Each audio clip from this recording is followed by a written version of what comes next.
Can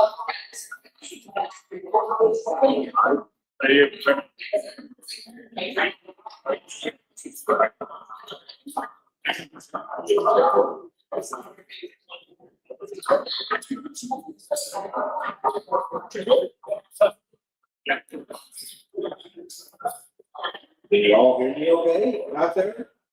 In board, that would make sense. So, my name is Noel Lee. I'm an author. Published 28 stories in the genre. 28 just came out 2 weeks ago. I have a few of those are moving away drawing. Sample there, compare title 2 and 3. We'll be putting the names in the hat for 3. Look, closet. You already have closets. We'll change that to something else. Anyway, I've got something to go through, and I'm going to talk about the baby's contribution to the horror genre. Go way back when to where we are today. So you see some current stuff in there, some stuff from the 1700s, right? So let's get going. The baby has to stand on this side so I can easily flip down. Okay, baby horror. Here we go. Let's talk about some of these major influences. Early women war literature. We're going to start there at some point, right? There was no movies, no film, no TV, no nothing. We live in print. It was one of the early things. Right? Gothic. She wrote both Gothic love stories. The main one, The Mysteries of Udolpho, late 1700s. We didn't get a chance. It's quite interesting, but be patient. Lots of comments in the writing. Lots of comments. Very Moby Dick, you see what I mean? Lots of comments. Mary Shelley, of course, Frankenstein, also found reading one back of the year, no matter what it was. Frankenstein, I put on my web. One of the best stories ever written in the story. Unreal. Shirley Jackson, we all know that from House of Pumpkin Hill, also a mini series of more series on Netflix. Right? Very great contributions. Women already involved in war, big time.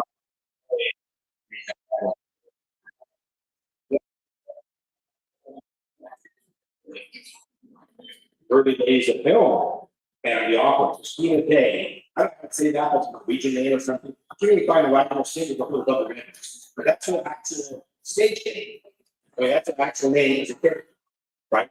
And also, Ellen Hunter, the actual name in the play. But Fay Ray was actually the actress's name. Do you know what that's from? Who Fay Ray was? She was the original lady in King Kong.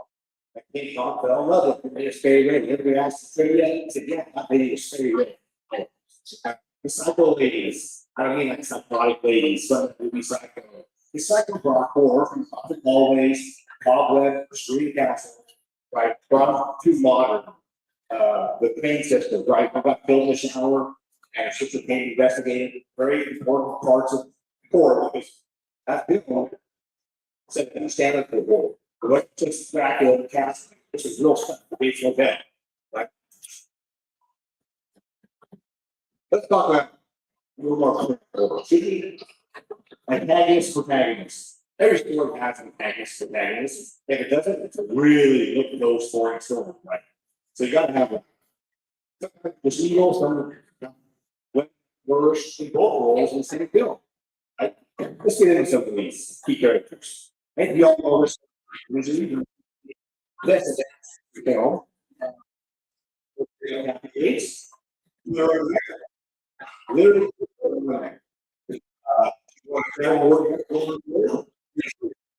the partner James Conner on that film.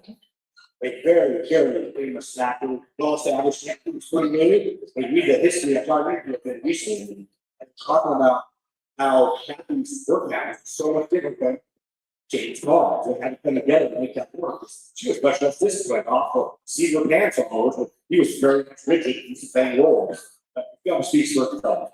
No question. Oh, Peggy Starr, Franklin Lance. So the first four thing, the suite, the 5 major categories for the Oscar. It was an amazing film. So Beth actress, we're seeing the basement. Well, Beth Davis, she's walking around, both little bit on the goggles on. He's reaching out. Yeah. Interesting.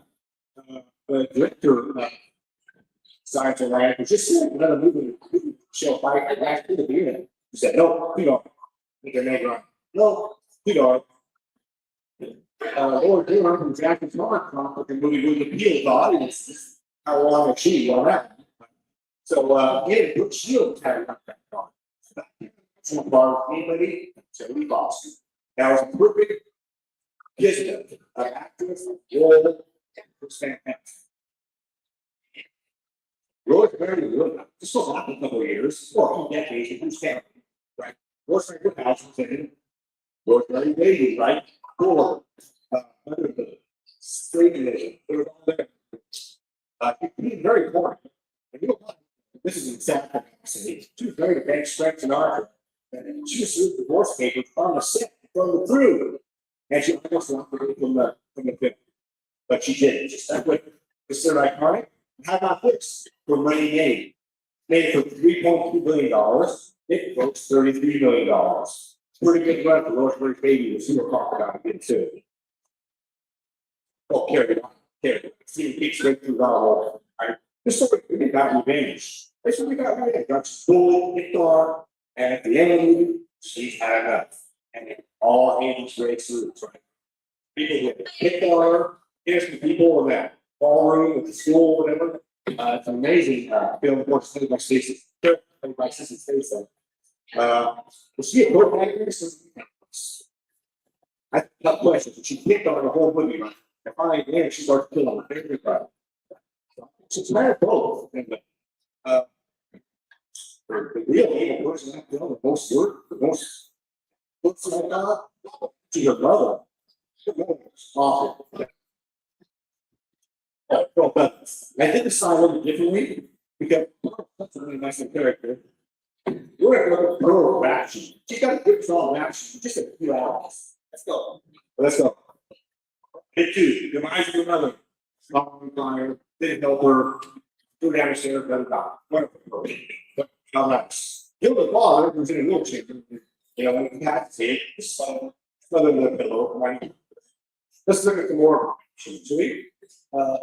Kill the dignity of the manager, pitchfork through torso, in the brain, the hand, lovely again, my pearl. Killed this one off. She got the part in her for the picture for the accident, you know, back in the day. Better than alligator in the farm. Thank you for an addition to your action. Slaughtered one goose, Mr. Goose in the film, the barn, pitchfork. Steal the deer. Principal puts the nice little nest in the barn, scratches it. Thank you again, girl, was a more behavior. All right, well, taking the manual defensive pig on the table, you know, for taking it back to the wall. I mean, just an incredible crazy stuff. They have moved off. We came a monologue at the end. It's one of the best in war history, in my opinion. At 8 minutes, about 8 minutes, yes. And 3 minutes, never out over the film, see it fades out in a circle. Oh, green for 3 minutes, that's second grade. Disturbing grade for 3 minutes. Try to hold the green like that. Forces you for 3 minutes. Your face will hurt, you will try to see it. There's a maybe old, I think it's like lost of it. I'm going to say I'm right. It's pretty much good all right. Now, yes. Mickey Freeman, obsession. This is a film with States by Storm this year. First, by a local stick, basically. After the more terrifying, it's not for 3 times for different reasons. But there you are. They by Indy Rock, made an action. I know. Awesome. Made for $700,000. They go 400 million. What about your interpretation that said before needed a new blockbuster job? People lined up in the street. Theaters forever. That was his first trip. That's a young director. And it's taken a while. I don't know. It's very movie. Mickey Freeman, the first is looking, but he's already killed 2 of her friends. Basically 3 of her friends.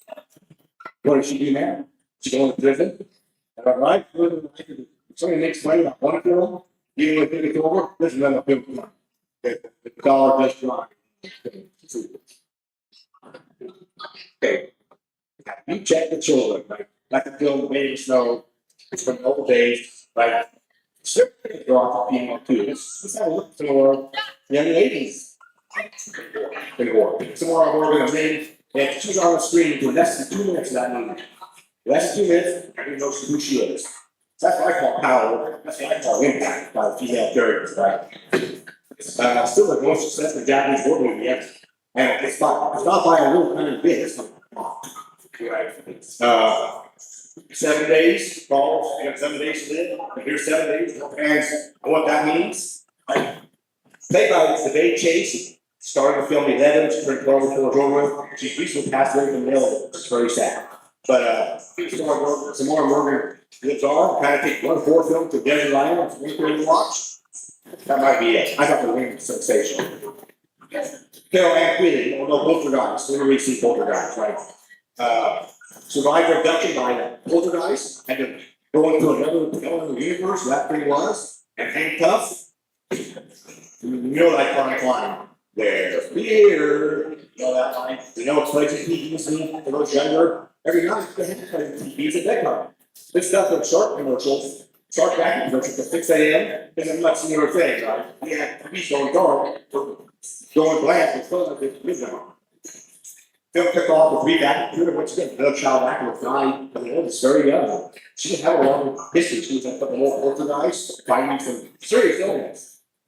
Nothing roll over, Drew Barrymore, Spielberg was walking around the studio and saw this young lady. You know what, she was perfect, she had a good cast, but she got over Drew Barrymore. She ended up in another little film Spielberg was involved with, the same time, E.T. at the restaurant. So, we don't work out. Megan McNeil, of The Exorcist, she's known worldwide. It's truly one of the most disturbing films of today. I love to see the reels of the young people watching the film for the first time. Holy cow, that was pretty intense. There it is. Linda Blair, the Oscar nominated, she's gonna go on the road from that role. You know, people are around the block to see The Exorcist. Someone left the movie. They go through the circuit. Exorcist was way ahead of its time. Way ahead. And one of the best thing horror films ever made, in my opinion, maybe top 5, what is it? Definition. But she belongs. Oh, I love pop quiz, you've never heard me talk before. I can't, I let them give them, not take them. That's stuff you give them. Okay, let's go. What was the name of the demon that possessed Reagan? Anybody know? We can't play Stan, we can't play. Because who's who is her name? For his name, whatever that name was. Still on. 4 comments, we're part of it. In the final girls, and we're waiting for them. It's coming. Beetlejuice. Ghostbusters. Yeah, it comes here. Ghostbusters. You know, that was a big role. She was the 8 people, remember? Rick Sigourney Weaver was. And Captain Comfort, but I'm going to do one of my favorite horror comedies. You know, it's kind of a religious show too, because if you look right here, Goldie Hawn, she was kind of holy. Okay, that's a terrible bad joke. But well, maybe not. They were carrying on. But anyway, we're going to off and focus. I'm not going to be honest. That's where your franchise well. Let's talk about something really cool. I can say talk about this, but get clock answer. You might miss it, you might mistake. We'll talk about final girls. You know, there were 4 houses coming to Don's house. It has a teenagers camping somewhere, that summer camp, fitting off or whatever the other, like, all these stores. It has a spider that eats radioactive material and came inside to a large house, you know. 4 houses stores, right? Final girls, no question in those stores. And one of my favorite films, and a huge part of the horror history. And you're gonna see how you go through these. Well, let's talk about final girls. It's a second important girl. Where's the final girl? Here's a quotation. The final girl is really the quintessential of writing. She's the embodiment of the audience's fears and anxiety. She's pure intelligence in the face of absolute violence. Where's that quote from? I'd love to say it's me, but it's not. I think John Carper knows a real thing about final girls, right? For those you don't know, he directed Halloween, The Fame, The Fog, and some others too. So he's pretty well versed in that category. Let's talk about a little old me for minutes, by definition, right? I think final girls have to be a female character who survives attacks on a horse with evil intention. Often many of her friends do not survive. Chased by the antagonist or antagonists. But the brave stars, I mean, and she has to, she has to persevere. I guess one of the reasons I like to say like the psycho lady, the final girls, because, she had a lot of help from detectives and, very help to survive it, stuff. The girls we'll talk about next didn't have much help. They were sort of on their own. So we had supporting part of being a final girl. You find lots of girls that survive, a female that survive more situations and movies. But I think that's important that you gotta be able to survive mostly on your own to be a final girl, in my opinion. I think it really doesn't work for much, but not the way it's working, which is much, as I said, my opinion. Let's go on to this video. I think you all know this one, right? Bill was able to 220,000, well, 70 million worldwide. Fine, and became the biggest selling independent film in history, all genres. Started off by, blew up into, many different theaters very quickly. It wasn't like it was now, we could get, social media to spread like wildfire. You had to gradually push and release about it, it had to be in the newspapers, the periodicals, they called in the theater to see what title was playing. That was out there, when that movie came out. She could survive, I saw, I was still Michael Myers, one of the biggest killers in war history. You see him at every convention I go through, whether it's Comic Con, anime, whether it's the horror con. I see Michael Myers, I'm saying Michael Myers characters, they always play a part, they never talk to you. They come out like, literally stalking you. I look for an actor, I don't know how real this is. In all seriousness, he's one of the biggest characters, but she had to survive him. Remember, she's stuck in the eye of the crochet, stuck in the neck of the crochet, stuck in the eye of the hanger, which is capital thought, he's beating his way through the door, right? It's like, what are you doing in the park? That's really cool. Cover some red lines. They don't think people do so. But I'll tell you a story about something I did one time. But I can't reclaim these people. I did the same thing. Anyway, played by Jamie Curtis. The mom, of course, my parents are Tony Curtis. Janet Lee, the one actor, Janet Lee was a psycho. So I got killed in the shower. Psycho wasn't the first film, so this was he'd already did black and white film. Before Psycho.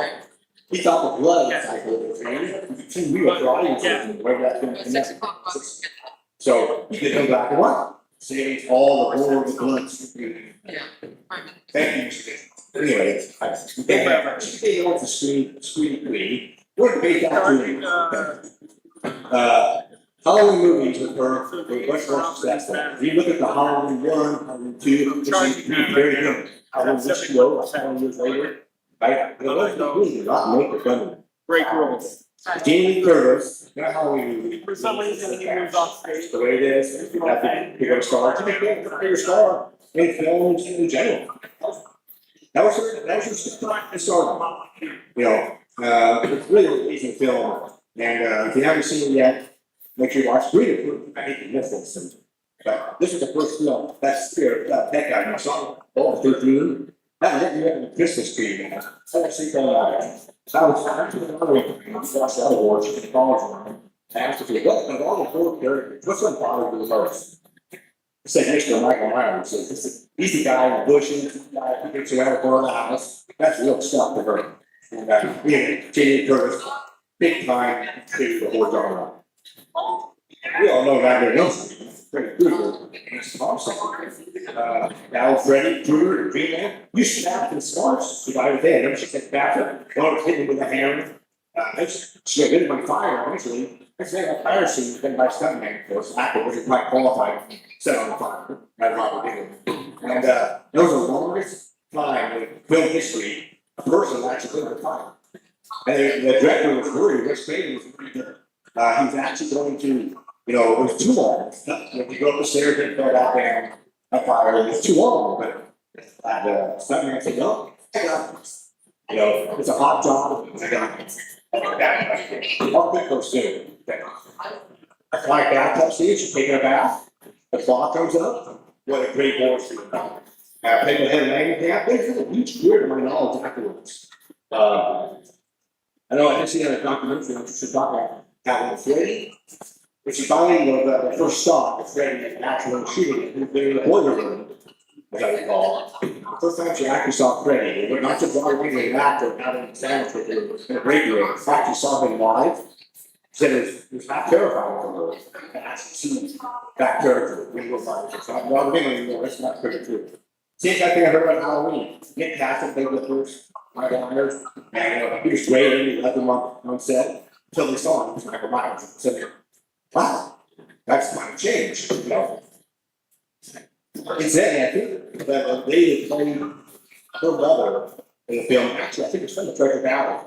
To me, with an apple called well, because I don't try to, and I mean, it's a great design. Think about that. Yeah, those still, you gotta be, you all have to sleep. Tomorrow, being a function. And could get you, you never see. There's a brilliant concept, the West Haven guy watching strangers that follow back and forth down the street when you get through up there. Amazing how stories take off. That film went bankrupt 7 times in its production. Finally got out, number one, I think, number two, but the blew up the charts. Alice Gordon, she's a forgotten. She's a forgotten one. Survived the Captain Jason's pulled in the water, the final jumpsuit stare at the end. Remember that? Often overlooked, but it was Brazilian lady. Played by Adrienne Bates. She didn't do a lot in the film. Was instantly killed in the final 13th of sequel. Remember, she was like in the film, like 2 seconds and dead. I said, it's so much for your final, right? But there's something wrong with the song. You know what it is? It's actually wrong with this line. No, let it go. Or not, dissuade you folks. So she beheaded Jason's mother on Friday the 13th. Jason didn't become a killer until 2. They didn't wear a hockey mask, but wore a blue out sack in 2. Then they came the hockey mask on 3. But the person that played this is more easy than Dusty Palmer. She's a very established actress already. She needs some money for a car. Took this role. She didn't want the role. You need that new pickup. So she took it, and she still talks. Till her death, she still talked about that role. She still gets questioned about it. You know, that thing is important to get the head cut off. So yeah, Sydney Prescott, screaming. You gotta know this. She was in 1, 2, 3, 4, 5. This because the North have dispute. Yeah, how can you do that? Anyway, so me boring. You know, those stations, the ultimate spot, is the person, the guy, the person coming through the window. Huge franchise, week 7. I think Street 7 is pretty well awesome. That's one I missed. All those meetings. Somehow I missed that. Definitely seen. Survived past Drew Barrymore. Remember Drew Barrymore in that film? She was killed like the food's like, I didn't get my popcorn yet. And she was dead. It's like, what happened to Drew? But anyway, I can only scream and drop back. Which slack the jar. And yet Mike, Jason, Freddie, and Katie, right off of it. Just come scream. Yeah, a new bad character in Ghostface. That's a early film. And she was a little part of that franchise. Well, Ellen Ripley. Space War, yes.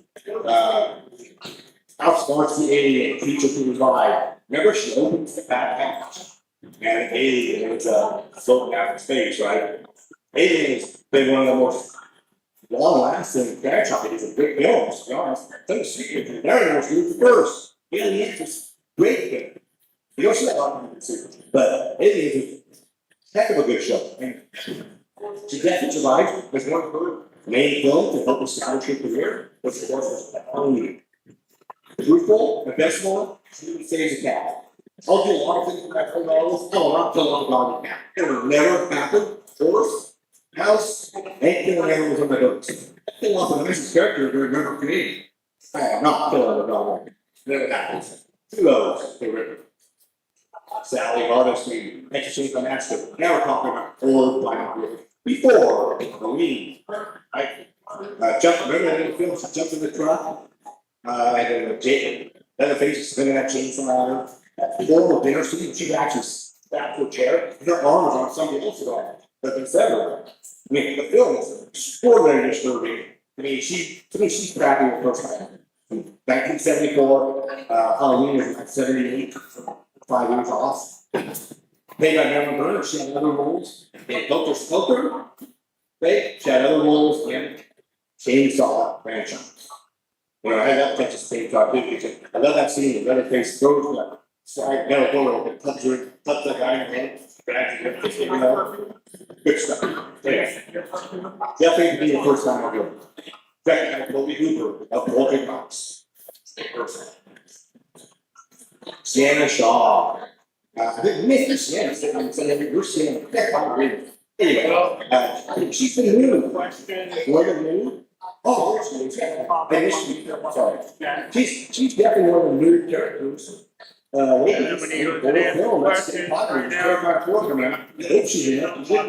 Right? Terrifier 2, she definitely drew that beating with that weapon, hard links, like kind. Hand smash with hammer, Terrifier 3, she back to a chair and Art was spraying and Victoria killing people in a room. And you know, she finds a way. And the stuff to think about it, I think we need a new sort of screen thing. I think we may have one there. I think she's getting bigger and bigger as time goes on. She's back in the icon there. You know, I hope she can clarify it for her. Oh. Imagine that little complex, like, wait, guys, love doing, take it. Like, go to Christmas present, Sandy, you put on Mark Fan, Sandy, you're not playing. Remember, she actually got a sword that her father had made, and she's allowed to open his present. And that's it. So. That's right. Be careful with her. And you gotta be careful when I'm seeing, who knows what happens. Thirsty Tom Hellraiser, gotta put her names up, big flag Arthur fans, makes the best writers that are back to keyboard, to be honest, as far as it's still. She had three people think she had to deal with, the stepmother who was the fruit bill in most of the show. Okay, and the Cenobite was that I think that in the movie, a little bit different in the book actually, books of blood, but to talk about the film. The guy great big trickery, remember she bargained with Pinhead. Hey, you know, you can kill me now, I know who Frank is, Frank can speak to you. Oh, nobody is getting Charles. Okay. Well, I know where he is. Well, I'll take you to Len's live and shit. And then it goes. So pretty cool. So yeah, do some smarts where you know, Pinhead actually don't kind of like weird. A big fan of Hellraiser. Alex, that's it. Cool. I just talked about it a few days ago actually. And she is. It feels like stuff off a video game, the way the film is told. She finds stuff in drawers, you know. Let's go look over here, like in the video games or something hopefully win. You know. And you know, I don't know how many films are, but there's a lot of films of Resident Evil, other franchises. So to me, she belongs on this list. She's around. And you know, she goes by the name Alice. Let's have the last name. Do you know what the last name is? God, look at it. You can idea what I'm saying about this. That's happening. You ever have a happy hour? What's the concept of happy? It's not legal. You say happy. You win something.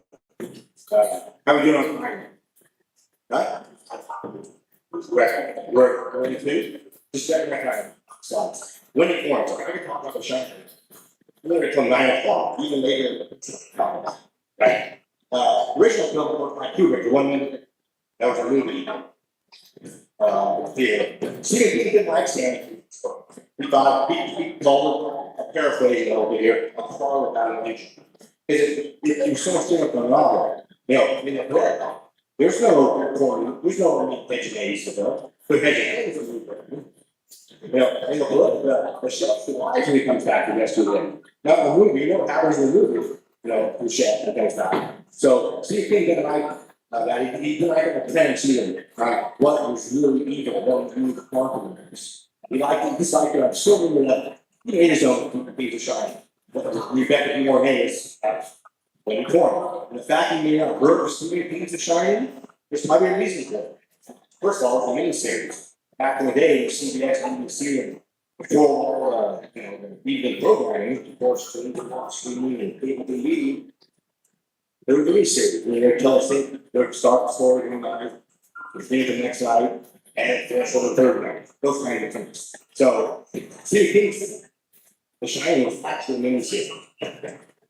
Roles of two back, vastly different. Stephen King's main points in there's one thing that Rebecca Gordon was very much more confrontational in points in Kubrick's film. Kind of timid in general. Rebecca was much more like the book in the book. Maybe he's a pretty tough customer. She's pretty confrontational. She didn't take no BS. Better. whether it's Jack Morris or not. So, fortunately, of all, and that had to be like resilient thing. What take was 130 shots, they're just going into the hotel. Basic, actually persevered through that.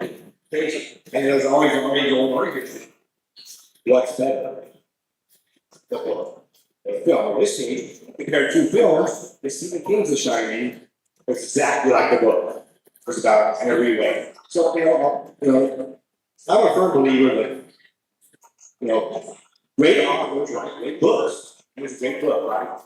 And great movie makers make great movies. And they can be disconnected and be the same kind of story. I think the movies that he took and made in The Shining, were justified. Because the film was so to be, it needs to shine. So it's okay to do that. With different medias. Real books are not the same as film media. It's a different interaction with the person taking the link.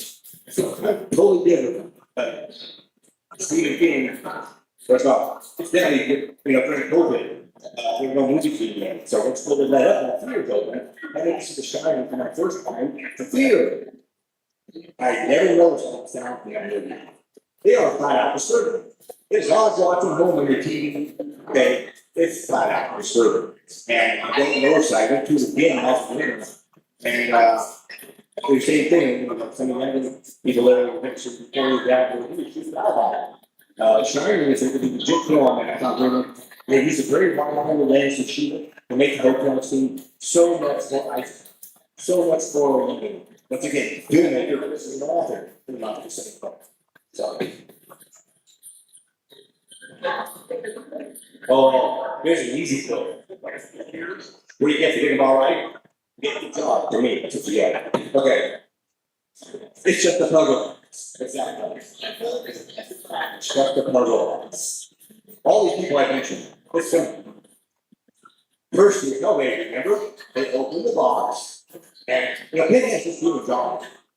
He should do a job. It's like not even judging things. You open the box, you give a straight show, and he makes you buy it. It's that simple. I like taking pictures right now. It's like a person will do see everything. Very unusual. Was it the boogeyman? That's them? After Halloween at the end, Myers finally shot 400 times. I think it's 600. Fall off the edge, she has off the window, with the boogie. What you said? I'm like, yes, as a matter of fact, it was. Always go to I should reach the frontier in about 6 weeks. Who said that? You guys should all know this. Here's 2 shots. Don't be shy of me. I'm not that strong, I can tell. Anyways. Alien, she's getting ready to come out, this last one's a little bit longer. I just asked you to do one thing, stay there, watch me, and wake me up, and look like I was looking at you. But what did you do, fell asleep? Who said that? Nancy, yes. Who'd she say that to? Remember that? Was that the young Johnny Depp character who said that to you? Yeah. That's before Johnny Depp was really Johnny Depp. It's amazing these actors are bigger than life and have these small roles in there. Johnny Depp had 3 or 4 roles. He didn't even know he was in it, and he didn't know. Next up, documentary. If you just talk about big award TV, it's not just film. I say the thing, The Walking Dead. I don't know how we see The Walking Dead, they're really seeing for 2 million. That series really caught on. Now I'm saying, immensely, Wendy has her own sticker going on. Wendy's popular. He survived all those years in pop culture. Somebody maybe never caught you again, I say. I remember American Horror Story, classic, many seasons. Let's look at a few of these in more detail. Let's start with American Horror Story. So many contributions by ladies in American Horror Story. Huge contributions by females. Jessica Lange, long career, established actress. Actually, in the first 4 seasons. I like Sarah Paulson. She was in American Horror Story too. Another very established actress who didn't name to be aged almost. She's been around a while. You ever heard of Kathy Bates? Yeah, I think you all know Kathy Bates, but she was like one of the leaders who, Lily Robbie, kind of working with in the series. Let's talk about our musical things that are also in Sunday mix for you young folks and Cleveland now. Maybe you fact check on it. I could be wrong. I was wrong with the it's possible. Okay, but she might be the first in the Rock and Roll Hall of Fame twice. Once for her own as an own artist, that's a big one now. You can double check me. I step saying that I will belong. Could be right. You know the average person, digress with me, the average person makes 7 mistakes a day. And the most of them minor, come down the road with no drop. Eat the meals too much over quick, and they're minor. But the average person makes 7 mistakes a day. That was my last time. The only person this year from American Horseman, she played camera. She's up front. Make sure you start with photographs. Make sure you're up front, get a signed picture, and meet the only person. All the way to California for this special guest. Go up front and meet right in the walk-in. Right front doors. Walking Dead, preference. How many? I don't know how many seasons there were. Seen it 4 times. I'm not a big zombie fan, but I've watched a few. But really, several key characters out of a ton of ladies in that film. So I guess I like they wrote the Japanese acts and how to get there for enemies. And I think The Walking Dead is certainly one of the biggest horror franchises going to the series, made for TV and made for streaming. You guys ever heard of Stranger Things? Actually, you know what? I'll say it. Any series that has a pizza in a produce section in a major grocery store, let's discuss. Let's have Stranger Things pizza, frozen pizza. Anyway, major female contributions there. Max Mayfield, Joyce Byers, Nancy here. She was almost like a handle. She was a tough chicken in that season. Man, she had a gun. She had like a bullet. I don't remember what you call it. She was like shooting things, man. Robert Buckley goes on the big one. And of course, I never understood the one thing out. I was so interested in what that character was. The fellow shows up. What is going on? Who is she? What's it going on? What the heck's going on? It's one of the biggest urban series that's ever made. I think season 3 said eventually that it's just their episode. They didn't have that many episodes or anything produced on Netflix ever. Which, of course, 4 is still the season 3. For a game. I'm not a big gamer. I know that it's fun. A game, for sure. Of course, you have Resident Evil. I think it's a character. You're actually Jake Atkinson. You're walking around shooting stuff. And then Silent Hill 3. Instead Mason is the main character of that video game. I'm not an expert on the game. I like it. I mean, well, I say, people say why? Well, these books don't write themselves. Like, you have to write these books, and fortunately, a big game. I know it's a big part of the horror franchise, too. Horror animation. You all know who Daphne Gum is? Everyone, Daphne Gum is right now. 50 years of that. Scooby-Doo, right? Massive success. And Scooby-Doo is definitely horror theme. It starts off with that Scooby-Doo. It's horror theme. Even if I'm going to read as a Dixie Crash blog, and the guy's trying to be an ogre, right? But it's definitely horror theme. Thor, one of my favorites. I watch Thor maybe once a year. It's also a good lesson. Be careful what you listen. Right? Big thing on your better really happen. So be careful. It's a good lesson to go on. Based on the usual weird life story. I was on a convention, a few weeks ago. That somebody walked up to me. I sat like I'm ready for kissing, right? She was really funny. She left me asleep. Okay. And that was terrible. So, she's been so up. Figure it out. That was a guy who didn't catch on. I'll try next time. I'll watch some Sunday. They got me up. Anyway, man, it's been adventures. It's really, man, it's so. straightforward. What do you see in you? Just straightforward. It's not a great movie. I love cartoons in the movie. That's pretty cool. Anime. There's too many to mention. You know, I found to really mention this. There's so much crossover between anime and horror. And honestly, you're almost the same. You go to horror, you go to anime. You go to a Comic Con, focus on anime, and there's a bunch of horror. There's a bunch of different items in pop. That's what you see. So, anyway.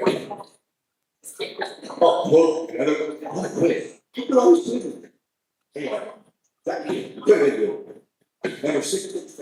So I never doubted well. We should pretty ever. Who said best gift ever? This is a little harder. This is the hardest quiz I've given in the last. Who said best gift ever?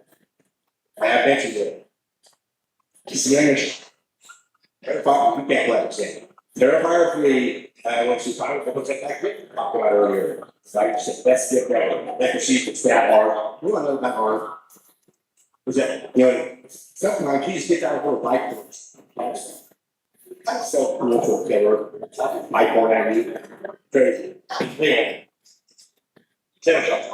Please, here's the next quote. Please, I know I've done some bad, terrible, awful, murderous things, but I'm trying so hard to be a good person. Pearl, well, look at this. Yes, that's one of the greatest scenes. I love that movie. Last 20 minutes of that film, some of those product stuff you see on A4 videos. This is no dream. This is really happening. A little tougher one. Goes back a long time. Rosemary's Baby. I have seen, when she's being, taken by Satan. Very dark film, and a very cool scene. One more. I thought you were good, but you're not good. You're just a matter of things. Oh, every two. The night bot. Say that more later. Oh, you mean somebody knows it? Yes, Grizzlies. Correct. I guess they works. That's a funny term, right? I'm friend of mine calls it. Usually I come all the time in 30s. And it's that asking, where's that come from? What are you talking about? So they don't film me. I see where it comes from, right?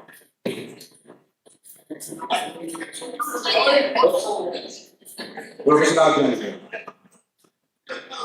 Women, another quotation. Women who have cancer vagina from storytelling, iconic character and social commentary. Think about that statement for a minute. Storytelling. Halloween. That's a simple story. That's a woman kind of babysits the kid and gets stalked by a goose of story. She knows nothing about. It's a very simple story. Yes, it's so well. To the eyes of an actress, Jamie Curtis playing very slowly. Iconic character, no extension in what who's character of the world. What is the character of the world? It's supposed to be. You don't know if that movie's a slasher or a farmer movie. You don't know that even is. So there's not anything to go.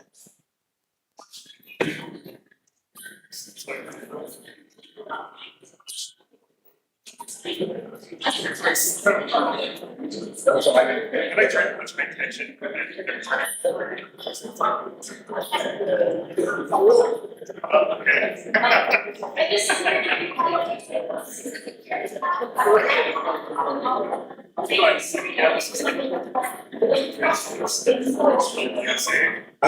got one on my head. I got key lists. Right to the end. There's two right on top of my head. I didn't choose the rising stars, I think you should be more. Key lists is one thing that's in my mind immediately. I wish there were more female references there. Actually, there should be more, right? When I first started this presentation, I know I thought I had enough material. I think I went through it, like, it doesn't stop. Walk in midnight talking about it's more. Like, doesn't stop. Now, that's a great question. Key list comes to my mind right away. Okay, and I hope we get more. I know that Shelly Mom's daughter, film a couple of years ago, Watchers, and by Shelly Mom's daughter, there's another one. Gonna do some more, she is. But she's experienced now, got backing, she's got name recognition meeting, and I think that's going too. So there's no one. That's a great question. Let's talk about the last one here, social commentary. Or also social commentary for ladies, right? For women. This is Rosemary's Baby. You know, that's a good example of how that film reflects the social commentary in the sixties. It's a perfect example. You know, she's ignored. She's crazy, when she crazy wasn't, that's what was happening with her. So there's an example, that's right there, those are really, right? Who said that? You mean, no? I do. That's me. Yeah.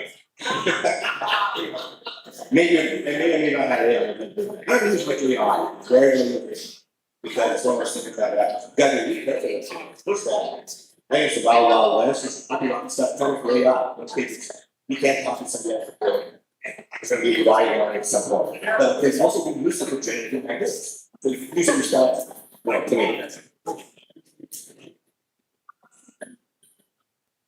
Questions, comments, better dad jokes, anything you want to give me, we have a book drawing. Any more questions? Hope you. Was I right about that? Yeah, so I don't know, she had stand back, big singer, you will tell you. Stand back, look at the big song she had. She had a couple top 10, a couple good albums. Yeah, thanks for the fact check. So I wasn't wrong that time, so 10 years student installed, right? That's the way it works. Anyway, who did I miss? Besides the great problem. That's a big thing, that. It's just a huge dog, like lots of dogs. No, yes. You know she's staring the whole time. It's like a sunshine. Great question. I think Darcy was there. She started off half the others on her own stuff, and now she's got every bookstore in this country and several billions of books a year. Darcy coached as well. Thanks a lot of super actors. There's a baby here in Boise. I think it's a fantastic book. She goes by E.S. Evans. And she writes a lot of honor stuff. Check her out when you get a chance. E.S. Evans. Okay, she did voices and stuff signed by me. She's going to do a bunch of other stuff. But that's another one that's local that we used to support us. I read some of your stuff. Pretty darn good. Pretty darn good. But for sure, Darcy Close. And the name is Free. Free. I haven't learned this language. Speech in the job. So there's a few, but speeches, unless you get really like, it's like I see a couple of books. Yeah, but Darcy Close, I'm really glad she built back to it. She built back in the rural landfill tonight. So kudos to Darcy Close. Anything else that you used to do drawing for a book? All is it? And he wants to get off the stage. He's 1 minute, it's 2 nights. Anyway, thank you for your attention. I had a chance to talk. You will make anything, you will have this, I'm giving you a selection. I'm giving a candy. The final part, we're going to close next year. So, thanks for it. So we have to say, stand here, the names of the lucky or unlucky recipients, however you look at them. If you already got one of these books, I think it's a good thing. I'm, it's a good way to look now, let's do it. Hey, this is my book, okay.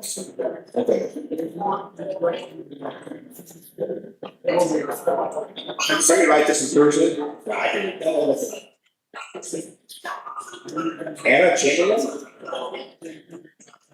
She here? Anna Chamberlain. I'm gonna sign a book for you in just a second, okay? Come on in a second. Oh, yeah. Anything else, everybody? Any bad jokes or jokes that are in mind?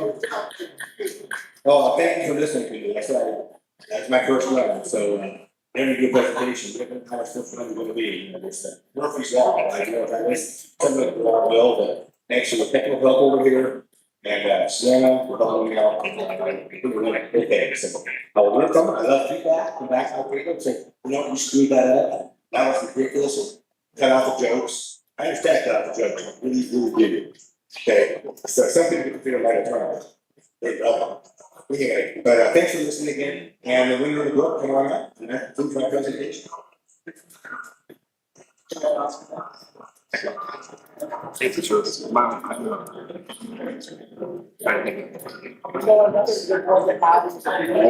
ladies and gentlemen, thank you so much, Neil, for a great presentation today.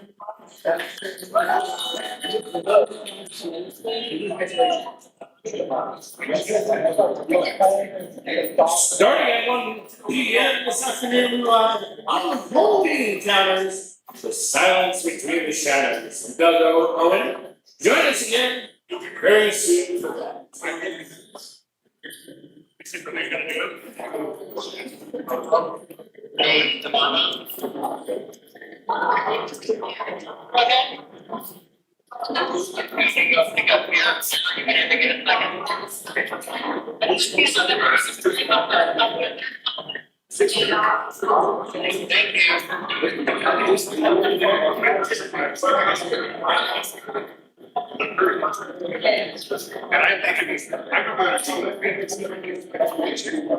And I was like,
I'm sure he did.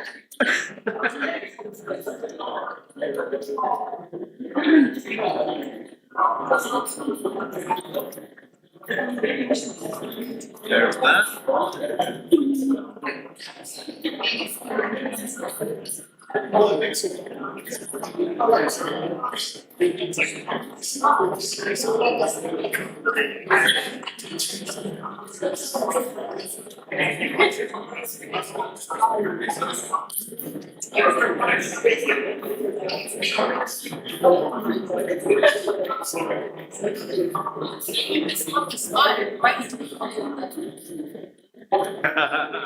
That's awesome. Are you cold?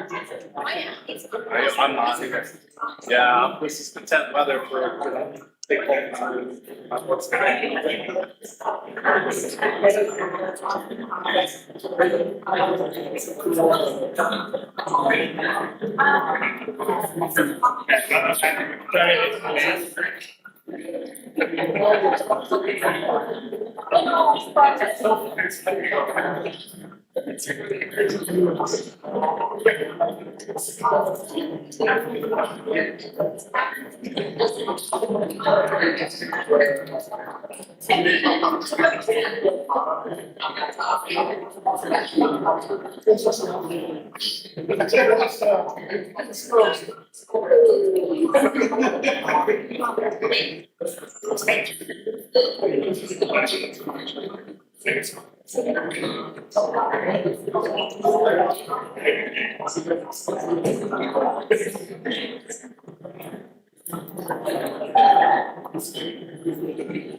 Say that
Okay, try now.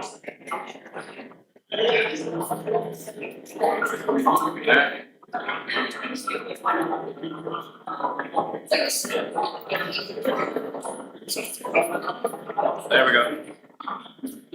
Yes, I got control. Yeah. Perfect, thanks. Awesome, yeah. That was great. I'm taking control for 2 seconds. Yes, so no worries. Okay, that's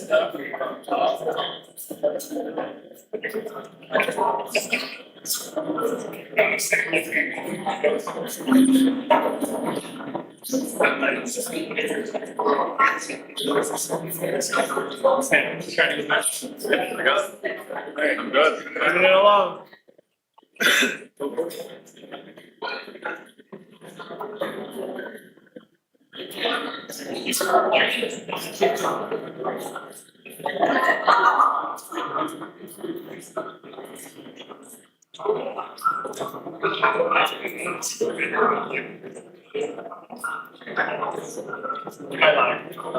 Okay.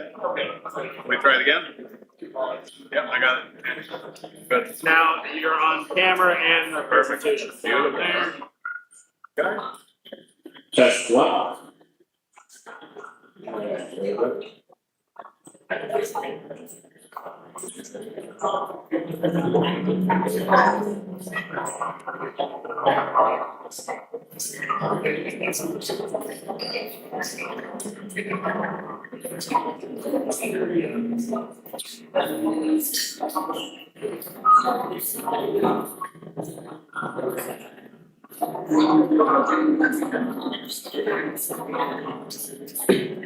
Can you guys see this? Can you guys see this?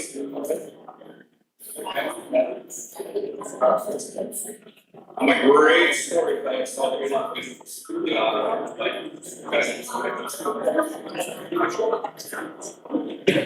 Can you hit it back? Sorry. Are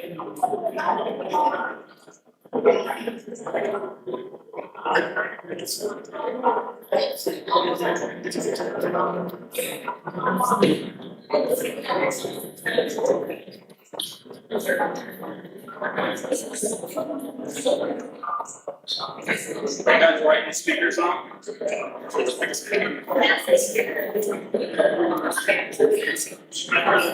Everybody quiet? All right. Investigator Doug On is taking the stage. Everybody calm and listen to the amazing story he has to tell.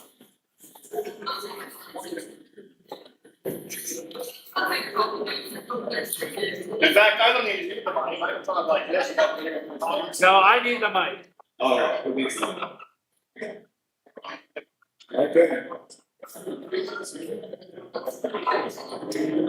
I hear you in the back.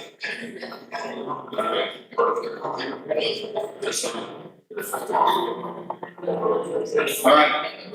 It's 1 o'clock, we're gonna start. Anybody else here who shows up, they can just kind of make it their own story. Good afternoon, everybody. As I said, I am Walker, criminal investigator for the government. I'm also the host of the Unholy Podcast and the Unholy Broadcast, my radio show. Now, this happens every Friday, new episodes. I investigate paranormal investigators from all over the world. London, England, Europe, everywhere. So, subscribe to my YouTube, catch the podcast, buy the book, The Unholy Silence. Now, this is my memoir of my year-long in a haunted house.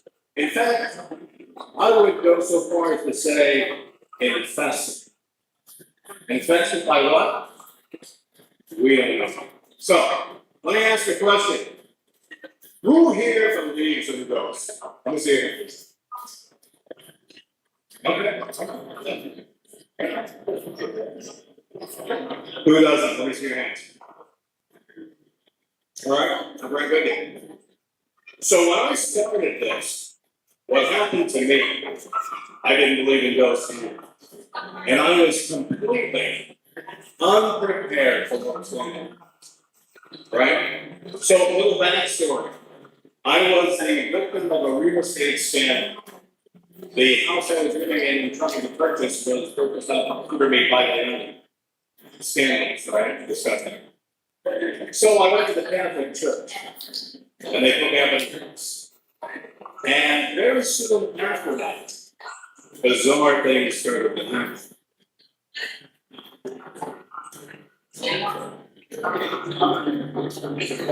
The first signs.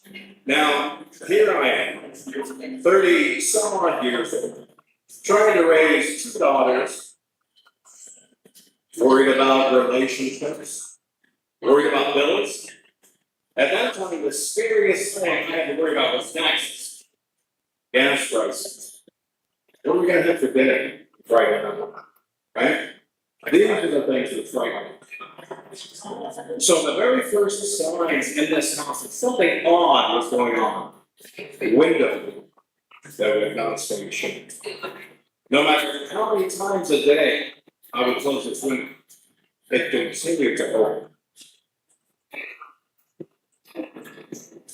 Of course, you've heard things that go bump in the night. Unexplained sounds. Well, there's unexplained sounds during the day too. And a lot of people think that all of this paranormal stuff happens 3 a.m., the dark and still of night. It happens during the day too. Bright sunshine, the paranormal doesn't give a shit the time of day is. Constant freeway, you're not wrong. So every morning I would get up and go to work. And yes, I got up to work early. The sun wasn't up yet. But every day, I felt like I was being chased up the stairs by unseen force. You know that feeling when you're walking at night, there's bushes up ahead, and you can't see, somebody's gonna jump out and grab you, throw you in a bed, someone of your kidneys? You know that feeling? That's what it is. Every day. Non-stop. The basement window, now I don't know if you guys can see this clearly. The basement window, this house was built in 1952. Nampa item, places, right? Nothing unusual, nothing strange. The windows folded and tinted, and they had a brass lantern. Now, this one here in the basement, to close this, I had to climb up on top of my washing machine. Now, if you're like me, your knees do not appreciate the hard steel of a washing machine, you're trying to close this thing 20 times a day. So, I would close this window, I would go upstairs, I would stomp, I would try and get it up, and I'd kick it from the outside. The window was not us. But every time I went in the shop, the whole grass went back. The window was open again. This is a great inside view of the window. And if you've ever been in one of those old houses, you know how they hinge outward, right? With old wood. Closed, secured, open again. And it didn't matter what time of the day it was. This window would open. Almost as if something was intelligent.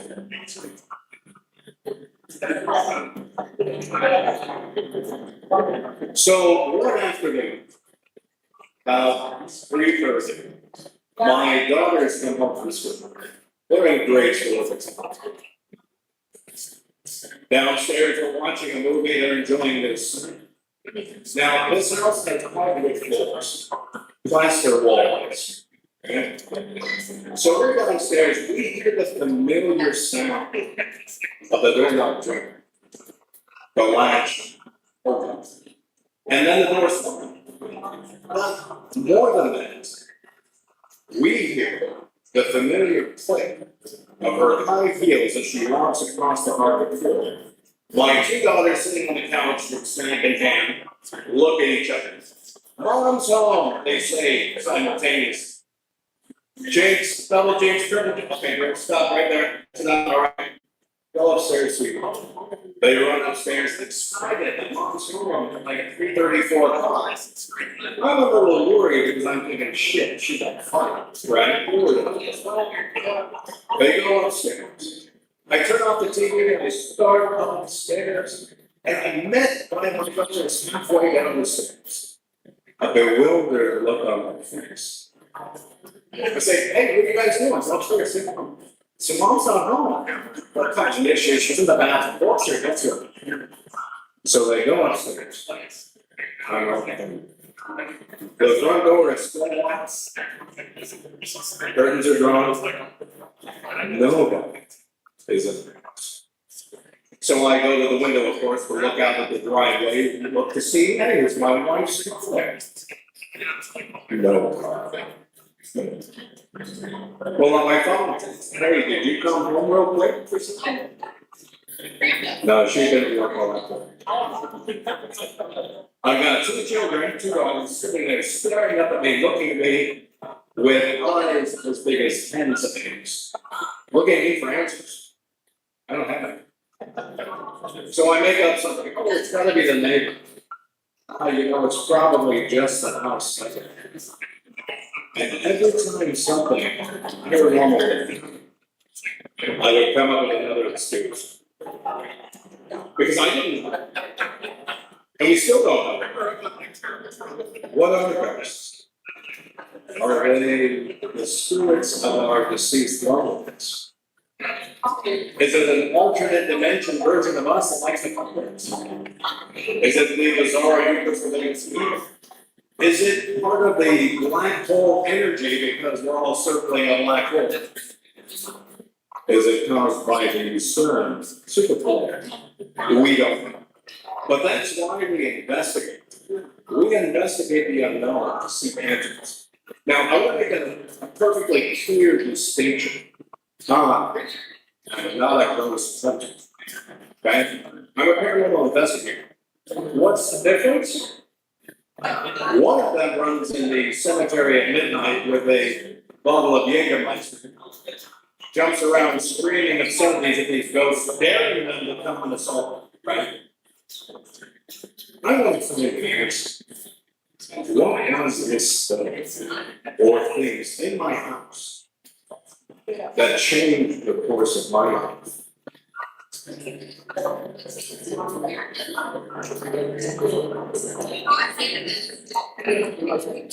I said, from your lungs. I tell the girls, let's go back downstairs, we'll finish our snack and finish our movie. They proceed down the stairs ahead of me. And at the head of the stairs, off to the left-hand side, is the garage door. Or more accurately, the door to the garage. They start down the stairs, I hear this noise. And the girls kind of heard it too, and they looked back at me from downstairs. I said, I'll be down in just a minute, hold on. I go up to the garage. And I open the door. And my electric sander was plugged in, bouncing violently against the ground of the undercarriage of this project car I was working. Now, let's think about this. 1952. The electrical system of this house is shoddy at best. So I am paranoid about leaving electronics plugged in. Certainly industrial appliances, I would never. You know those little fuses, those simple fuses that you gotta screw in the 1930s? Yeah, it happens. So I turned it off. And I went back downstairs. Yeah. A few minutes later, the sander again turned on. Underneath the car. This, I unplugged it, wrapped up the cord really tight and shoved it. That's right, the sander did not turn on again, but at this point, these were the first signs that something paranormal was happening. Were any Catholics in the group? Anybody who worships Jesus Christ? Okay, there we go. So I don't know if you guys know this, but Mass these days is like the McDonald's drive-through. It lasts about 1 hour, right? You go in, you get your sub, you get your wafer, you get your wine, you do your thing. In 1 hour, you're back home. You can watch football, you can watch CBS. I mean, Back to the Future always fun. CBS is not safe. So I go to Mass for 1 hour. And I come home. And I see that my front door is open. What do? As a good husband and a good father, I blame my wife. I said, "Did you leave the front door open?"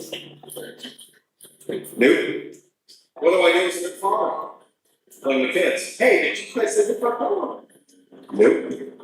So as I turn into my driveway, I notice the garage door is open. And not just the garage door, but the door I can see standing in front of the garage to the backyard. And my Rottweiler was there, and was looking at me like I got 3 heads. And I start to look at the rest of the house.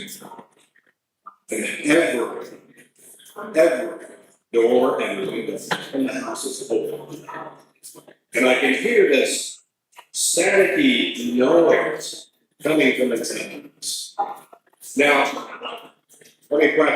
little bit. My neighbor and I had a contest to see who had the best grease lawn man. He was a fanatic. When we left for mass that day, he was out there spraying for weeds. He had this backpack on with these two pumps, maybe like a gunslinger, it's crazy. He was so out there when we returned an hour later. Okay, girls, wife, stay in the car. I'll be right back. John! Is she there? You fucking know to do this? Shocked and dismayed, he said, "I didn't know." I said, "Well, has anybody been here?" No. Sunday morning, Nampa hired. Not a car. Nobody. So I called the police. Right? I'm not looking to get shot, I'm not looking to get robbed. So I called the Canyon County Sheriff's Department. Two Canyon County Sheriff's deputies come out. We'll call them Punch and John. They come out, they go into the house, raving, because I wasn't about that. Hell no. They go in the house. They come back a little while later. Well, Mr. Bowler, they got to tell me. There's nobody in the house. Okay, great. They look at each other. Okay, that is what. Well, we gotta tell her this. You know, the stereo was turned on 3 blocks. Okay. It was turned on the Saturday. Oh, okay. Good to know. They look at each other again. I'm like, what? They said, well, Mr. Hall, we gotta tell you, every mirror in your house is shattered. So that's right, Mr. Hall. Every single mirror in your house is shattered. So when you pick up the lines, you gotta pick up the covers. All right. And you better get a better security system because whoever did this is not a great lesson. Okay, great. So, could have been vandals. Could have been kids. Could have been my neighbor who was jealous that my yard looked a lot better than his. That happened once. But it was the mirrors above us. Closet door mirrors. It was the makeup compact mirrors that you give to your kids to play with when you run out of cover. It was the dental mirrors. It was the forgotten shaving mirror that was tucked behind the toilet paper and feminine hygiene products in a travel kit that I hadn't touched for months. Every single mirror shattered. As a newly minted Catholic, I went to the church for her. Hey, I've got Jesus on this. I got Holy One. Come on, right? Well, I can handle this. And if I go to the church, that's just gonna be great back. They're gonna help me out. We're gonna get this thing figured out. I get back to paying bills. We're gonna get that Ferrari I always wanted, you know. Oh. Now, the house had been blessed 3 times. Sounds like a lot, right? When you do a job, you do it right, you don't do it again. That's kind of my thing. 3 times. Why? Well, because the first 2 times the shit's still going up. That's what's happening, right? Didn't work. Didn't stick, didn't take. So I go to the Catholic Church, my local church, if you'd like to know which one it is, it's Holy Apostles in Meridian. That's right, I'm gonna drop it. Look at shit, right? In my book, I even made names for person. It's true. So I go to that on a Wednesday night, because you gotta go to mass at least one day during the week, or you're not a good Catholic. There's some kind of a hell burning involved if you don't. Anyway, so I go to them, I look at this. Man, I've got problems. I've got windows that won't stay shut. I got doors that are open. Shit, man, I got mirrors that shut. He said to me, "Oh, do you have a weapon?" Yeah. Well, you might want to get on the shoot. Oh, I don't have a shoot. I'm 250 pounds, I'm in the wrong one, and the shotgun, I'm not afraid of it again. Don't you understand what I'm saying to you? He looks me dead in the eye, you know what he says? Your house has been blessed 3 times. Yeah. He says to me, no evil can exist where God's law is. Now, I don't know about you, but when I get this, I can feel it in the tips of my ears and start burning red. Right? I take a deep breath, I step back. All right. I'm embarrassed. Forget I didn't say I even used the word thought. Here's the F word. It's right. Fine. You know what? Forget I even said it. Don't tell anybody about this. Forget it. I love it. Go home. That's right. I love angry. We were on our own. There's a certain shame that comes along with being haunted. If you're depressed, you're hiding. If you're disabled, you carry on the best you can and not really see that approach. And if you're haunted, you're damn well better not tell anybody because there are 2 possibilities. Number 1, you need more Prozac because you're crazy. And number 2, you're simply damned. Right? Targeted. So what did I do? I am Buick. Now, I did load up on Holy One. 2 bottles, 1 on each hip. I was slinging it like a gunslinger from an old Western movie. Right? Every night. Lord, that made it so much worse. So much worse.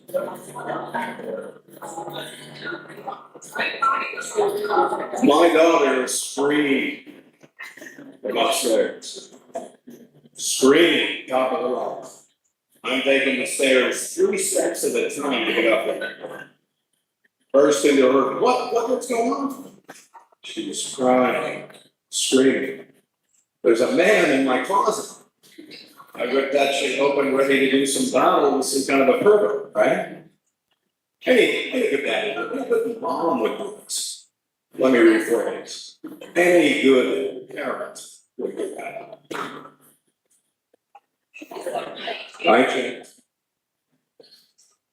Didn't find anybody. Nobody was in that closet. However,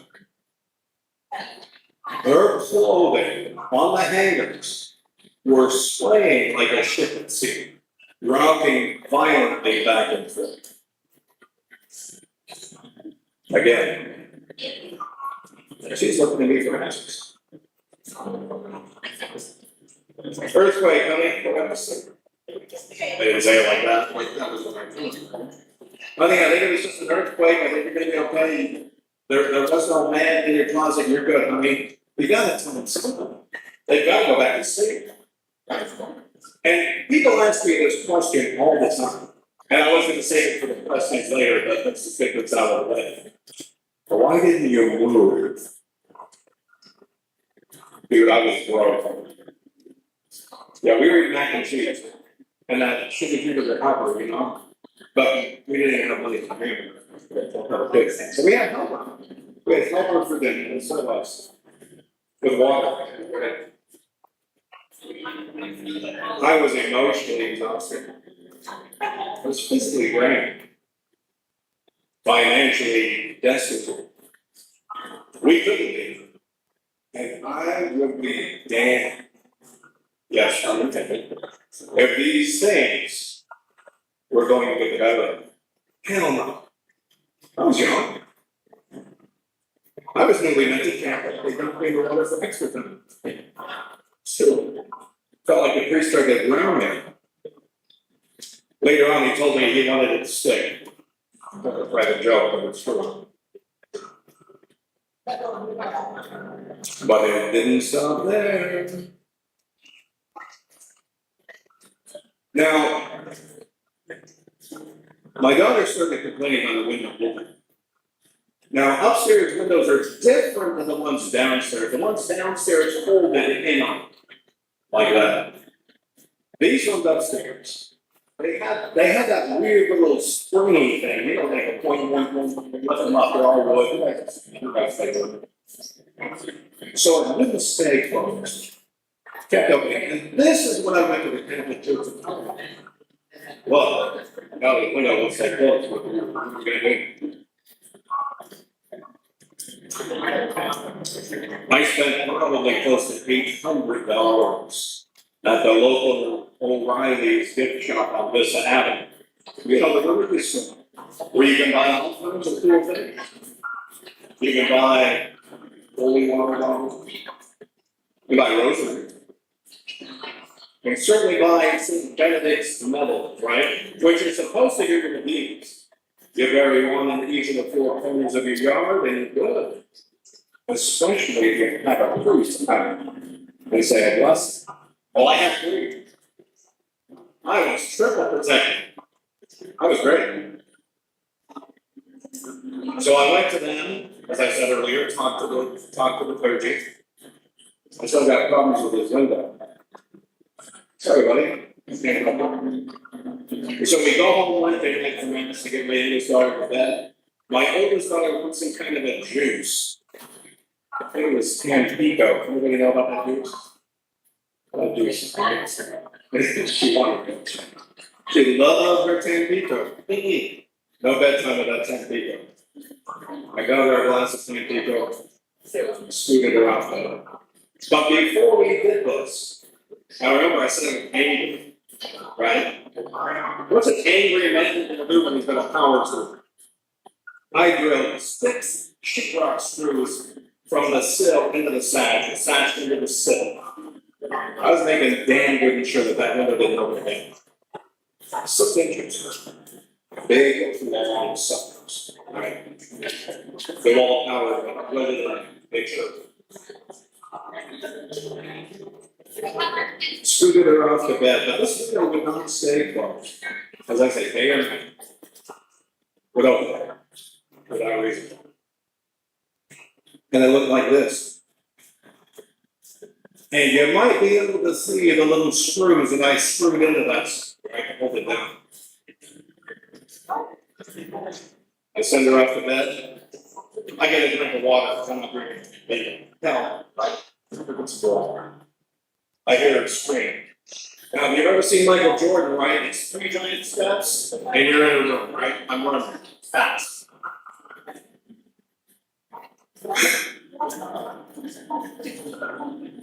Her Jesus statue that I had put on the windows was completely destroyed, crushed almost into powder, right?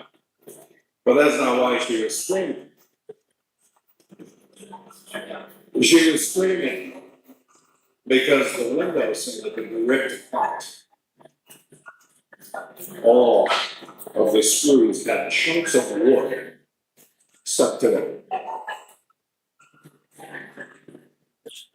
And it happened when I was less than 15 feet away. We heard nothing. Now, the title of my memoir is The Unholy Silence. Silence from the church. But the most bizarre thing is that these paranormal things that happen were usually very quiet. 15 feet away, right? From me to you. That far away from the kitchen to the door of our bedroom. We heard nothing. You could see the type of force it would take to rip that window so apart. And keep in mind, that was just a graphic representation.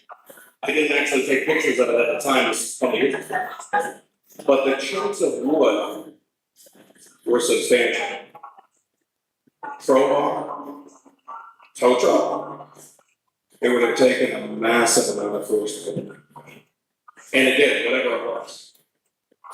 And it seemed to be targeting my daughter more.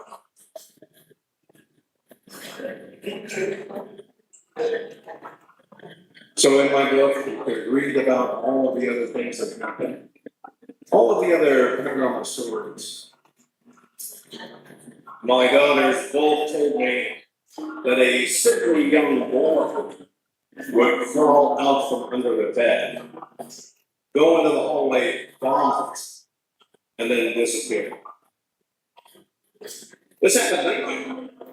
The little boy would throw a ball out from behind my daughter's bed, sit in her computer chair, and spin around. Now, keep in mind that at this time, the height of social media was the MySpace. And every one of you were using it to get laid, right? There was no Facebook picture sharing of this ideas. Recipes weren't the thing back then, right? I didn't know where to go from there. So I grabbed the, yes, this is gonna date me, the yellow pages. I grabbed the yellow pages, I went through and I found the paranormal investigation group. And it might be here tonight, Big River Paranormal. And at the time, she was one lady and 4 people. Now she's expanded to the History Channel, National Geographic. She has a staff of 25, great lady. She's fantastic. So they come in to investigate. Because I don't know what to do. Right? We all gotta get to sleep.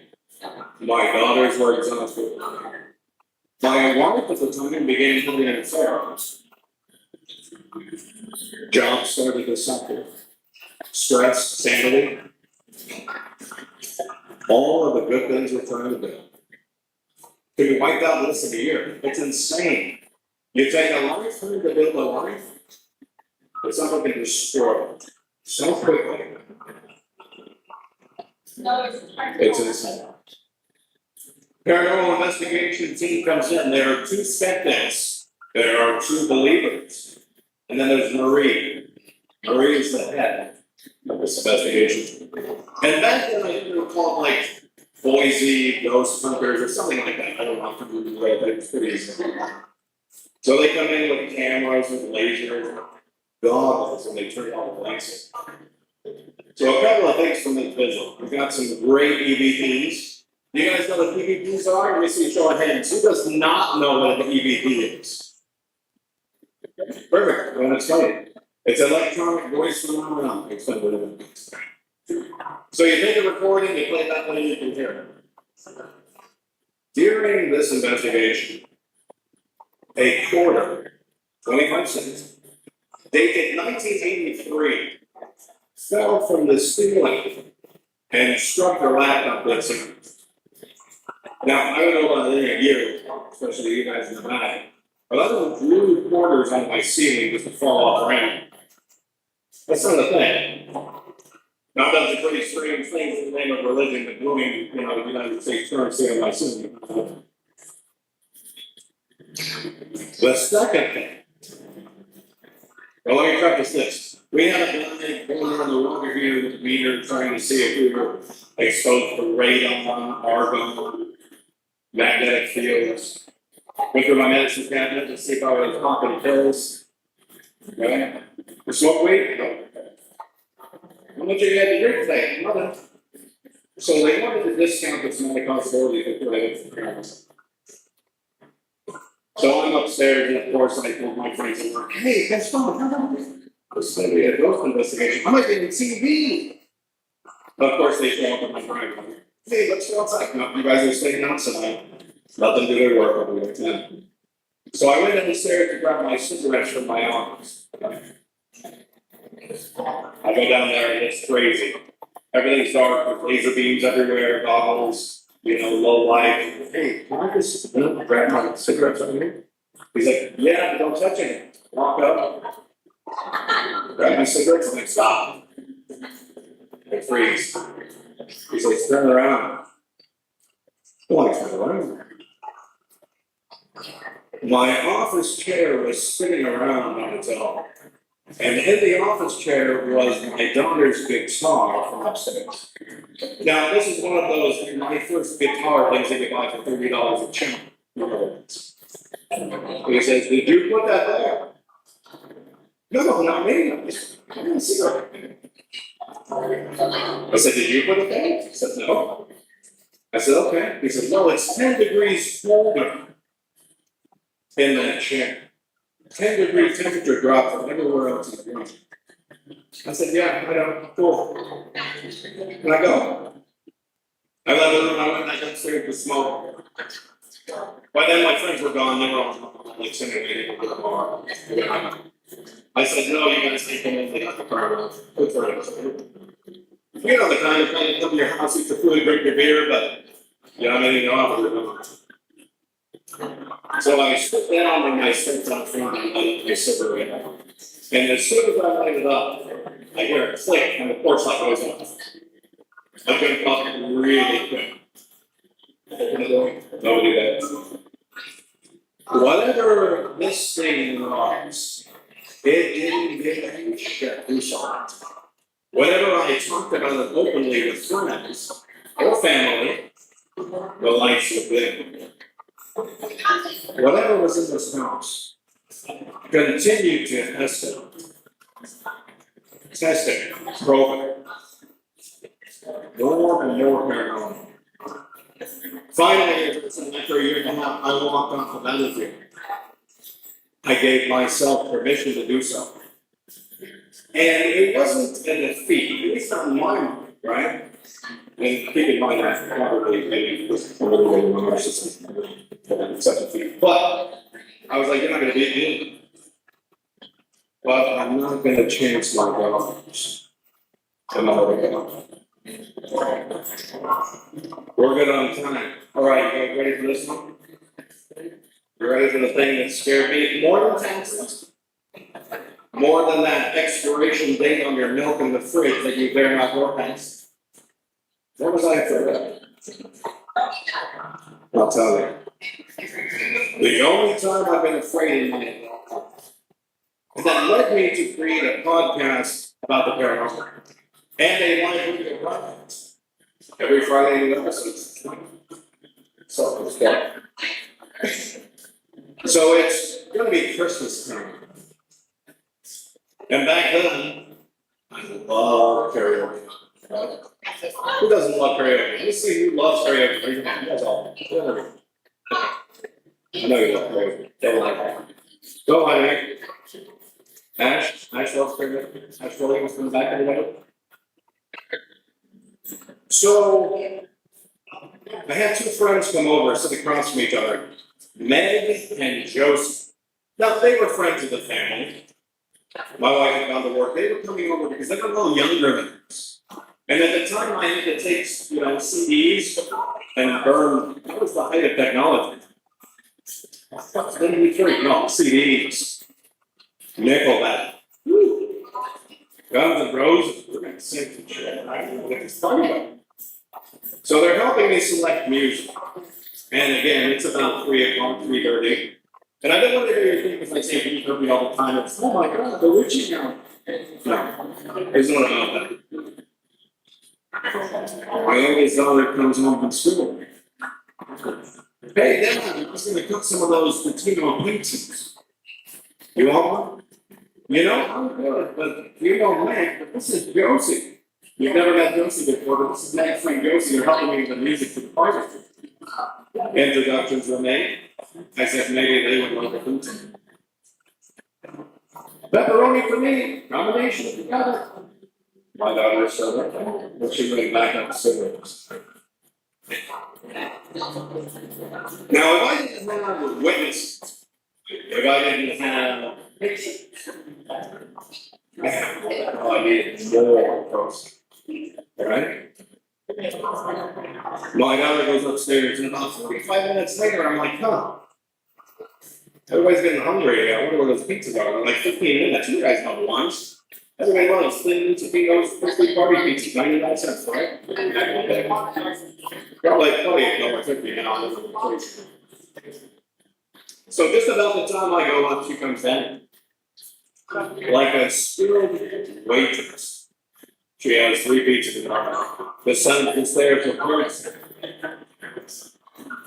She hands 1 pizza to me, 1 to Joseph.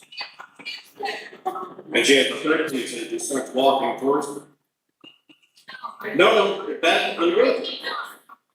I don't need a pizza. Now, I'm not stopping right here for just a second. Understand, these are good tangible kids, right? And I have a booming voice. The girls were great. Please and thank yous. And they would never disobey. Never. In fact, I got compliments wherever I went. So when I tell my daughter stop, she always stops. If I raise my voice, quivering lip in the teeth comes, right? She continued to walk towards me, almost as if she couldn't hear me. I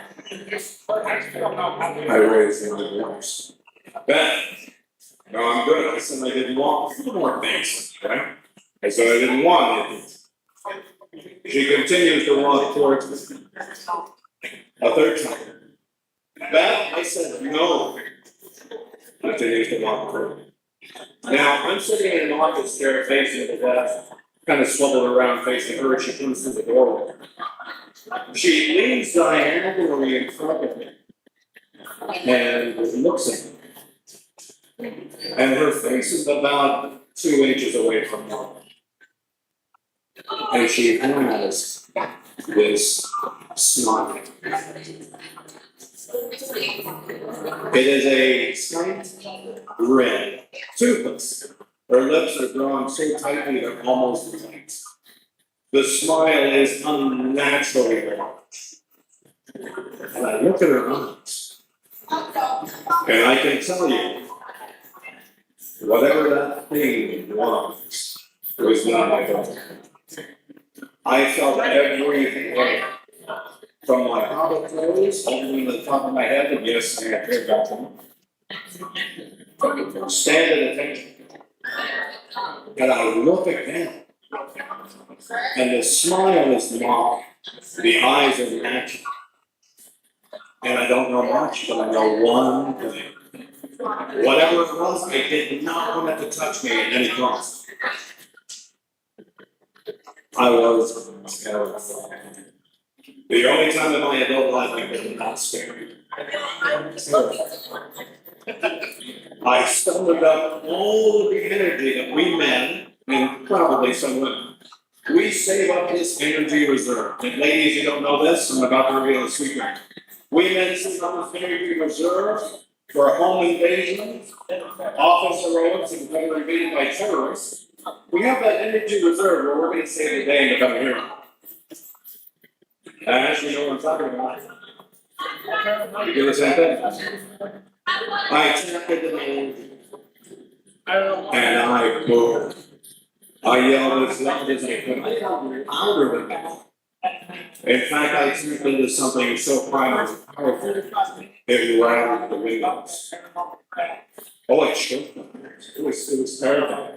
And I said, here, they yelled out to the picture of my ceremony. Get away from me or I'll kill you. So I, as loud as I could. Josie flips her pizza over, puts her hands up in a reflexatory action like she's going to be dead.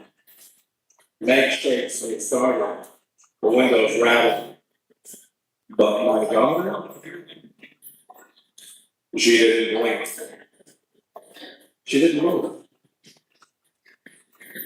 She didn't react. Now, 2 inches away, me yelling as loud as I can, in the most terrifying, threatening voice. Loud enough to shake the window. Whatever that thing was. Smiled wider, if it's possible. A horrifying way. And slowly, she backed away. Keeping that smile and eye contact. Never looking around. I got goose pimples like you wouldn't believe. A tingling in the stomach. She backs away to the threshold of the door, turns around, looks at me, keeps eye contact. walks to the staircase one more time, grabs the handle, looks back, and smirks one more time as she ascends the stairs. Now, this is the first time that, Joseph says, you know what, you can't talk to your daughter like that, you're calling the police, you want her from nothing. I got Idaho Department of Health and Welfare, I'm speak that out, man. You can threaten to kill your kids. There's no way We'll be able to see. Makes a whole lot. Along the line, we'll be able to see. I know that. I know his numbers. They would never do something. Something is wrong. I said, Josie, I apologize, you don't know me. But whatever that thing was not my daughter. She said, well, you need to go upstairs and see if she's okay. I said, I can't, I'm terrified. There's no fucking way I'm going upstairs. 20 minutes later, they convinced me to go upstairs. And I'll be like, fine. I find my daughter fast asleep in her bed. The three of us surround her and make her up. She's confused. She's startled. She sees Dad, his friend, and a stranger she never met standing over her. She had no memory of being Josie, no memory of the pizza. She can't account for 45 minutes that she was doing while the pizzas were cooking. I can only imagine. No memory, except the last thing she remembered was getting on her back and getting ready to come home. And to this very day, she doesn't remember any of it. At that time, I said, fuck it, that's it, you win, checkmate. I am not willing to sacrifice my daughter for this. Not gonna happen. I stopped making the signs. I stopped praying. I gave myself permission to set off everything. Now, if there is this evil in the world, there's gotta be. And if there's a God, he's gonna understand, right? It's not kids. That's it. And as soon as I stop, it stopped. But the paranormal still stays with me. This is why I do the podcast. This is why I do the broadcast. I continue to investigate the unknown, the unexplained. Every Friday, I've got a new show. It's fantastic to hear everybody's stories because you know what? We're not alone. And I wrote this book as a warning and also as a flag. Anybody needs help? This is happening to them. You are not crazy. And I have this horrific saying that I love. The paranormal exists. Whether you believe it or not, it doesn't need your permission to exist, it simply does. Like gingivitis, right? Nobody wants it. Shit, I'll get that shit. Mr. Ring told me I could win. Right? The paranormal exists, ladies and gentlemen. It is real. In my book, The Holy Sons, you can see photographs of the paranormal and the science. Now, I can't put an audio recording on this, but I'm going to do I can. There's some black mysteries from the dark that you don't need to record it, crank it up, and play it back. Good old school Sony microcassette recorder, got audio. Now, I would classify what was in this house as a demonic incident, because there was a lot more incidents than I described here. Keep in mind, this is a year and a half, and almost every day, something new. So, I think that's all of the nuggets I'm giving you guys today. Are there any questions? Questions in the back? Anybody? No? You two young kids, you two young looking kids in the back, you guys questions? This Katie, that's my daughter. So I'm picking on that in the back. All right, everybody, so here's the deal. Find the book. Subscribe to the podcast. I'm everywhere. Author Doug Owen. You can find me, Google me. I've got like 20 pages. Find anything you want to know about me. Tune in to Unexplained Radio.com Friday nights. You'll hear the 2-hour unholy block tonight.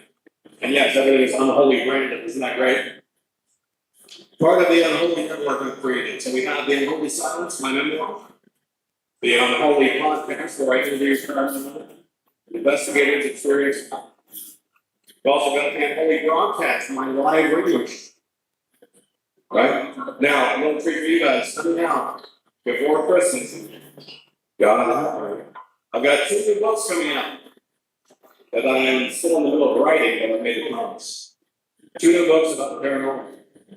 Beyond the Unholy, which will chronicle my life after this experience in the house. Because the paranormal continues to visit me every week. And not just on my radios. Something happens every week.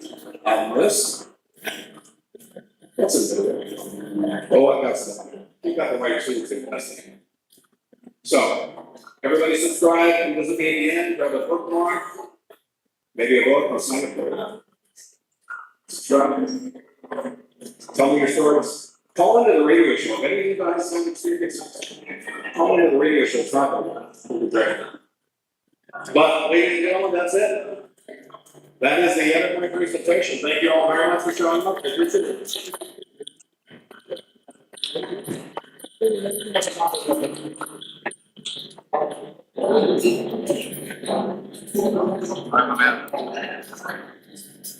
use that one, that one works.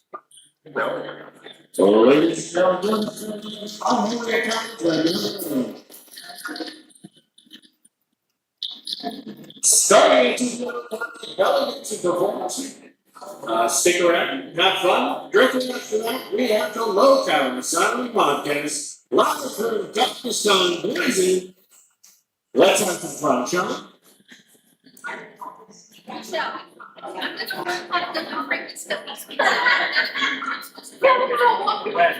I guess nothing are awesome. All right, sir, can I get that clicker thing and my?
Starting now. Ladies and gentlemen, welcome to the stage, Star Elevators.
Yes.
I hurt myself today to see if I still feel. I focus on the pain, the only thing that's seen. The needle tears the hole, the old familiar stay. Try to kill it all away, but I remember everything. What have I become? My sweetest friend. Everyone I know goes away. And you know, I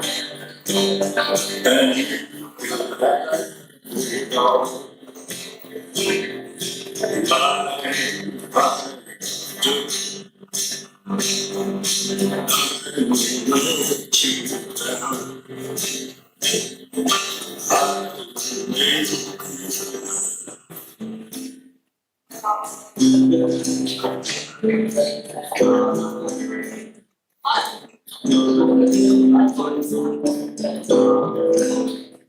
I wear this crown of thorns upon my life's chair, full of broken thoughts I cannot repair. Beneath the stains of time, the feeling disappears. You are someone else, I'm still love you. What have I become? My sweetest friend.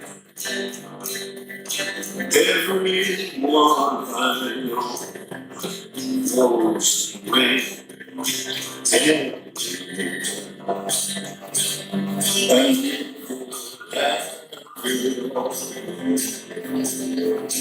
My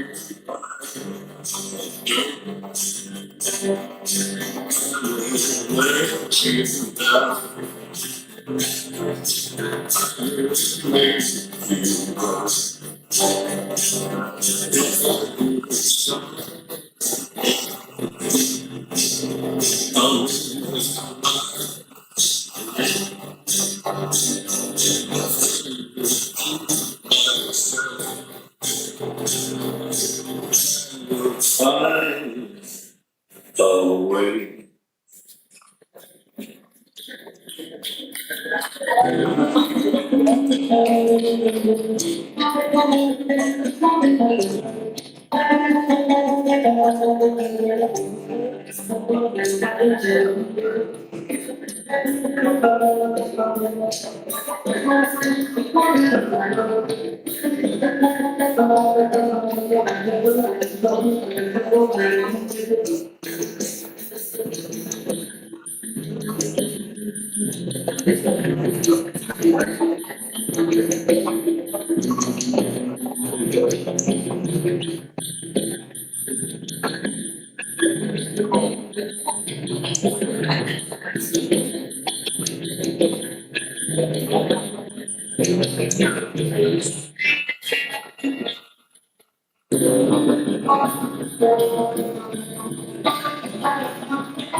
She loves the photograph and son who gave his life to save this friend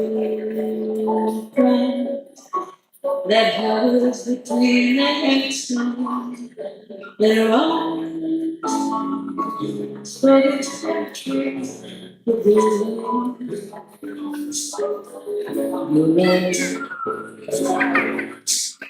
boy and girl are talking that only they work. I love so strong, you take my eyes with a feeling out of morning. But love is chaos in its juice, sleeping across the finger. Love is so small, those that passions smoke the fear. It's for never touch the flame. Oh, smoke love is my melody.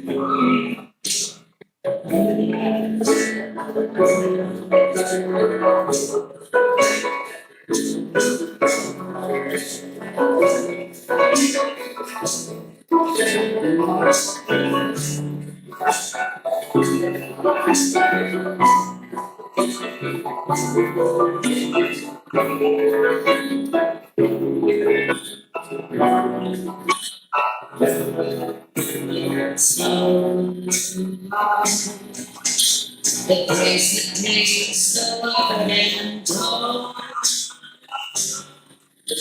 and how I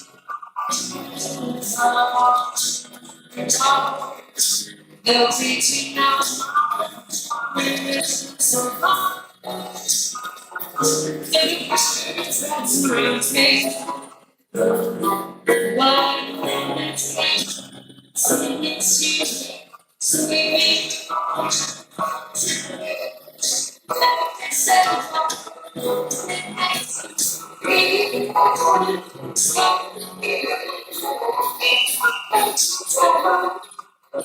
Cause it talks with me.